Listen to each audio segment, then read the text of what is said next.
দুর্ঘটনা থেকে বেঁচে গেলেও হাসপাতালে গিয়ে শেষ রক্ষা হলো না। আবারও ভুল চিকিৎসার জন্য মৃত্যু হলো এক স্কুল পড়ুয়া ছাত্রের। মৃতার পরিবারের এমনটাই অভিযোগ। ঘটনার বিবরণে জানা যায়, মেলাঘর ইন্দিরানগর ৮ নম্বর ওয়ার্ডের বাসিন্দা শামসু মিয়ার ছেলে মোহাম্মদ মঈনুদ্দিন ওরফে সোহাগ মিয়া এবং সোহাগের মামাতো ভাই মোহাম্মদ রাকিব কুলু বাড়ি থেকে বাইকে করে মেলাঘর উদ্দেশ্যে আসছিলেন। যে মাত্র বর্তলি ল্যাংটা দরগার কাছে আসেন, তখন অপর দিক থেকে একটি বাস গাড়ির রং সাইডে গিয়ে তাদের বাইকে ধাক্কা মারে। এতে সোহাগ মিয়া অল্প বিস্তর আহত হন। সেখান থেকে সোহাগ মিয়া একটি গাড়ি করে মেলাঘর হাসপাতালে এসে গাড়ি থেকে নেমে হেঁটে ডাক্তারের কাছে গিয়ে সে সমস্যার কথা বলেন।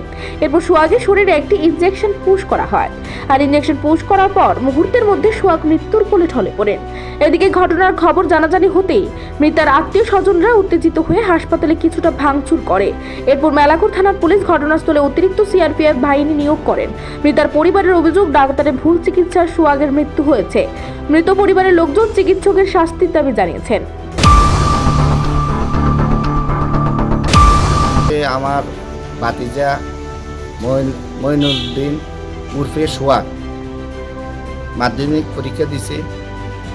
তে কুলুবাড়ি তার আত্মীয় বাড়ির থেকে বাইক নিয়ে আসার পথে মেলাঘর ইন্দিরানগর কলোনি এবং ল্যাংটা দরকার মাঝখানে একটা বাসের থেকে বাঁচার জন্য একটা বাসের সাথে তার একটা সংঘর্ষ হয়ে গেছে। এমন অবস্থাতেই সাইড কেটে গেছে।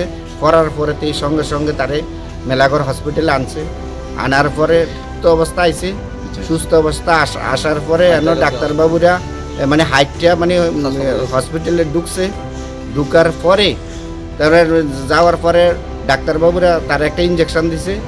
তার ভুল চিকিৎসা তার উপরে হয়েছে। ইঞ্জেকশন দেওয়ার কতক্ষণ পরে সেটার মৃত্যুবরণ করছে এবং ডাক্তারের পুরো নেগলিজেন্ট এখানে দেখাইছে। গোটা ঘটনায় পরিবার সহ এলাকার শোকের ছায়া নেমে এসেছে। মৃতের পরিবারের একটি দাবি, ঘটনার সুষ্ঠু তদন্ত করে পুলিশ যেন দোষীদের উপযুক্ত শাস্তি প্রদান করে। সুনামুরা প্রতিনিধি রিপোর্ট, এশিয়ান টাইমস।